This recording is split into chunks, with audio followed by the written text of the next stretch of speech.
Vietnam was part of French Indochina, a French colony in Southeast Asia established in 1887 for the French to reinforce Catholic missionaries. Indochina was controlled by France up until World War II, when France was invaded by Nazi Germany and Japan invaded Indochina. The Japanese ruled through the former French Protectorate Emperor Bao Dai as a puppet. Ho Chi Minh was the leader of the Viet Minh, a communist army who rose up against the Japanese occupiers. After the Japanese defeat in 1945, the Viet Minh declared Vietnamese independence with the Democratic Republic of Vietnam and Hanoi as its capital, and extended their war against the French, becoming the First Indochina War.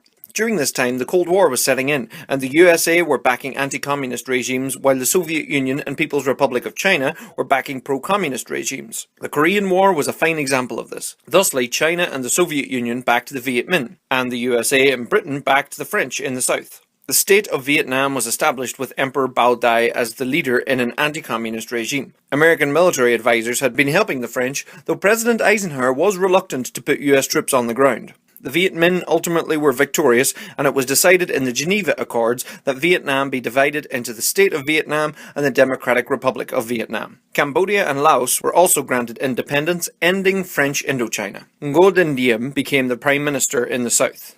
As South Vietnam prepared for a referendum on reuniting North and South, many northern Vietnamese Catholics fled south, while many Viet Minh went north to plan ahead. The North Vietnam regime sought to take power away from the landlords and distribute the wealth among the peasants. Many people were executed and wrongly imprisoned. The referendum was held, but many were skeptical about its fairness. Diem rigged the votes, winning a ridiculously massive majority in keeping the South separate. Diem declared the South independent and became the Republic of Vietnam, with Saigon as its capital. Thus, Vietnam would move into the Second Indochina War, or simply known in the West as the Vietnam War. The US looked on in fear, believing that communism would spread like dominoes, and if Vietnam fell, it would threaten India, Japan, and other nations in that region. Diem set about quelling any communist actions in the South, arresting and executing many people. He was a Roman Catholic, which was often at odds with the predominantly Buddhist population. In 1960, communist forces and other anti-government groups in the South were organized into the National Liberation Front, or the Viet Cong, as they were branded by the South. North Vietnam support came via the Ho Chi Minh Trail, a border-hopping trail connecting north and south via Laos and Cambodia. Support for the NLF was strongest in the countryside, which was being crushed by extreme rent and landlord reforms by the South government. The government, under US advisement and funding, tried to relocate many rural peasants into strategic hamlets to keep them away from the influence of the NLF insurgents, but the program was a failure and actually ended up strengthening the NLF. New US President John F. Kennedy faced many embarrassments with the spread of communism, such as the Bay of Pigs disaster, the construction of the Berlin Wall, and the growth of communist power in Laos. He believed Vietnam was where he could make a strong stand against the spread of communism. Kennedy was reluctant to put US troops on the ground, believing that the South Vietnam Army had to defeat the NLF on their own, but they were disorganized, crippled by political corruption, and under constant attack from guerrilla forces. More and more US military advisors and equipment were sent to Vietnam to help, but despite this, the South Vietnam Army continued to suffer silly defeats at the hands of the NLF. By 1963, religious tensions ran high as the pro-Catholic government discriminated more and more against Buddhists, banning their flag, killing protesters, and raiding pagodas. Protests intensified. On November 1st, officers of the South Vietnam Army rose up against the government and captured the leaders in a coup d'etat. Ngo Dinh Diem and his brother and advisor Ngo Dinh Nho were brutally assassinated the following day. The NLF took advantage of the political chaos of the South and strengthened their position with the people. To add even more instability, John F. Kennedy was assassinated in Dallas, Texas, less than a month after the coup. Lyndon B. Johnson became the new US president, and things changed. After some more coups, General Nguyen Can became head of the South Vietnamese Military Council. The CIA had been training South Vietnamese forces and sending Vietnamese commandos on raids in the north. On August 2nd, 1964, the US Navy ship the USS Maddox was monitoring signals coming from North Vietnam in the Gulf of Tonkin. It fired 3 warning shots at some North Vietnam torpedo boats, who opened fire with torpedoes and machine guns. The skirmish resulted in 4 Vietnamese casualties and no US casualties. 2 days later, a similar incident was reported from the Maddox, but it would later turn out to be false. But not before these incidents were used by President Johnson to order an airstrike and get Congress to push through the Gulf of Tonkin resolution, which allowed him to escalate the United States' involvement in Vietnam without an actual declaration of war. Johnson ensured the US people that he would not be sending American boys over to Vietnam. Before he was re-elected, Conscription in the United States, known as the draft, had been on the go constantly since 1940 to fill gaps in the army where volunteers weren't joining. As tensions in Vietnam escalated, many young men tried to avoid the draft, which could be a criminal offence. Come 1965, the NLF and North Vietnam forces continued their victories against the South. In February, while new Soviet Premier Alexei Kosygin was on a state visit to strengthen ties with North Vietnam, the NLF attacked a US helicopter facility in Pleiku. In retaliation, Johnson ordered bombing campaigns over North Vietnam. It was also decided that the South Vietnam Army weren't enough to guard the US air bases, so on the 8th of March, the first US ground troops were sent to South Vietnam in the form of 3,500 Marines. Neighbouring Laos fell into civil war between the US-backed government and the communist Pathet Lao. US Operation Barrel Roll saw the aerial bombardment of the Pathet Lao, trying to deny Vietnam's access to the Ho Chi Minh Trail, but this didn't work. One particular bomb, which was used by the US throughout the war, was napalm, a sticky flammable chemical which was very effective at destroying jungle and causing mass devastation and terror. By the end of 1965, US ground forces had swollen to 200,000 troops, still with the view of defending South Vietnam, but troop morale was low. This defensive position was soon to change, however, as General William Westmoreland believed that US troops could end this war if they went on the offensive.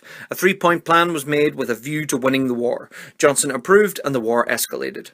South Vietnamese Air Marshal Nguyen Cao Ky became Prime Minister in mid-1965, bringing a little political stability to the South. The US called its SEATO allies to contribute troops to the conflict, which they did, as did South Korea. Despite the change of focus to go on the offensive, the harsh conditions and lack of progress, President Johnson and the US government reassured the public that everything was going as planned. Amidst the war, the United Front for the Liberation of Oppressed Races rose up to oppose both North and South and defend minorities in the Central Highlands of Vietnam. In December 1966, Ho Chi Minh said of the Americans, "If they want to make war for 20 years, then we shall make war for 20 years. If they want to make peace, we shall make peace and invite them to tea afterwards."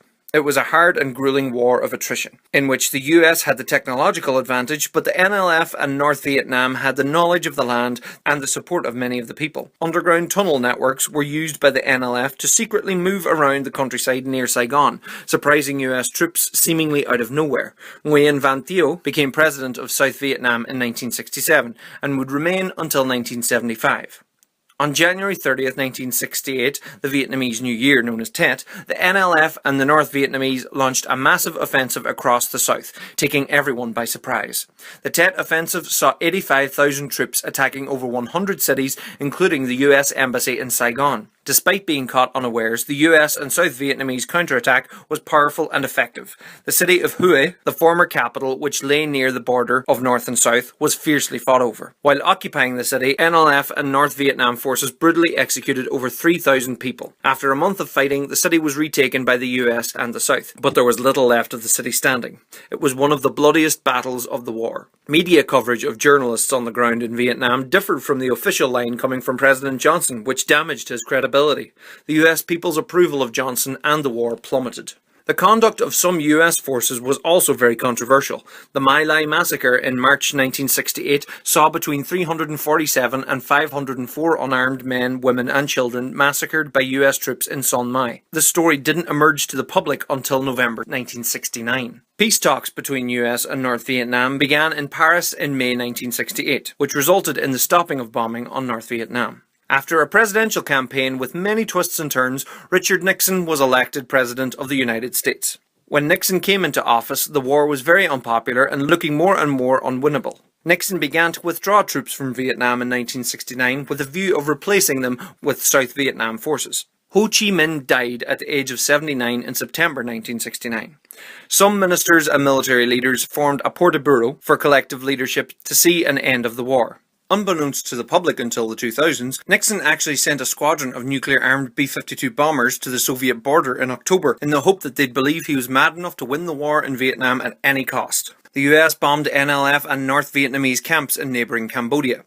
North Vietnam invaded Cambodia in support of the Cambodian communist movement Khmer Rouge, so US and South Vietnam in turn invaded Cambodia. This escalation angered many. Nationwide protests in America sprang up and 4 students were killed by National Guardsmen in Ohio. The South Vietnam Army invaded Laos. looking to cut off the Ho Chi Minh Trail, but it was a complete disaster. More controversies about the war became publicly known, including the Pentagon Papers revealing top-secret documents which were leaked to the New York Times. Nixon tried to block their publishing, but the Supreme Court ruled in favour of the papers. Nixon did begin to open talks with the Soviet Union and China, possibly to isolate North Vietnam from its communist allies. The Easter Offensive saw a new invasion from the NLF and North Vietnam in 1972. This resulted in the US recommencing the bombing of North Vietnam, which stopped the North's offensive. Eventually, after Hanoi and Haiphong were heavily bombed at the end of 1972, North and South came to the negotiating table with the US. Around this time, Lyndon Johnson died of heart disease in Texas. In January 1973, Nixon suspended any attacks on North Vietnam, ended the draft, and the Paris Accords were signed, ending the United States' involvement in the Vietnam War. All US ground troops were withdrawn by March. US Secretary of State Henry Kissinger and North Vietnam Foreign Minister Le Duc Tho were awarded the Nobel Peace Prize, but Tho refused, as true peace didn't exist yet in Vietnam, and right he was. The South's economy felt the vacuum left by the US Army, and spiking oil prices due to the trouble in the Middle East hit the South hard. In January 1974, the North used the dry season to retake much lost land from the South, while the United States was embroiled in the Watergate scandal and Nixon's ultimate resignation. Seeing the limited response from the South, the North pressed their advantage in 1975. Poor and confused leadership from Southern president led to massive gains by the North, capturing Da Nang and many other cities. A stream of retreating Southern forces and refugees headed for the coast. With the momentum built, the North moved to capture Saigon before the monsoon season. A desperate evacuation began of many US Marines and foreign diplomats by helicopter as Vietnam civilians trying desperately to escape were abandoned. On the 30th of April 1975, North Vietnam forces entered Saigon, raising the NLF flag, and the Vietnam War came to an end. In 1976, North and South would be unified into the Socialist Republic of Vietnam, and Saigon was renamed Ho Chi Minh City, becoming the capital of the whole country. All of former Indochina was now communist. The massive upheaval in Cambodia led to the terrible reign of the Khmer Rouge, led by Pol Pot, who would commit genocide of millions of Cambodians. Vietnam would go to war with Khmer Rouge, leading to more war with China and Thailand. Vietnam's economy struggled throughout the 70s and 80s, with many southern rice farmers refusing to cooperate with the state-run system, leading to aspects of capitalism creeping in. The wars and poor living led to many refugees. The US had dropped 7 million tons of bombs across Indochina throughout the war. Much of the unexploded bombs render much of the potential farmland in the region unusable to this day. This war deeply scarred the region. It also deeply scarred the psyche of the United States, the great world superpower which couldn't win a war against a small nation of communists. It led to a wariness towards US foreign intervention in the future, and whether it was worth the American lives, or the lives of those in whichever country for that matter. 58,220 American soldiers were killed during the war.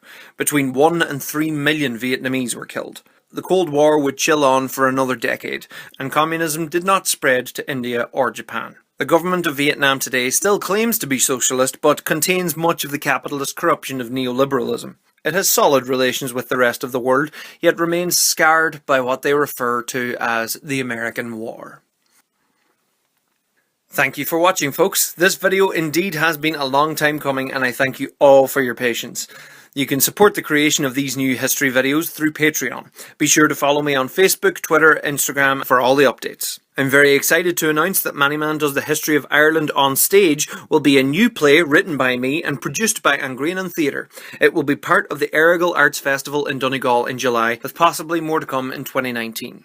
Don't forget that my history books can be bought on thecollinspress.ie. Thanks again for watching.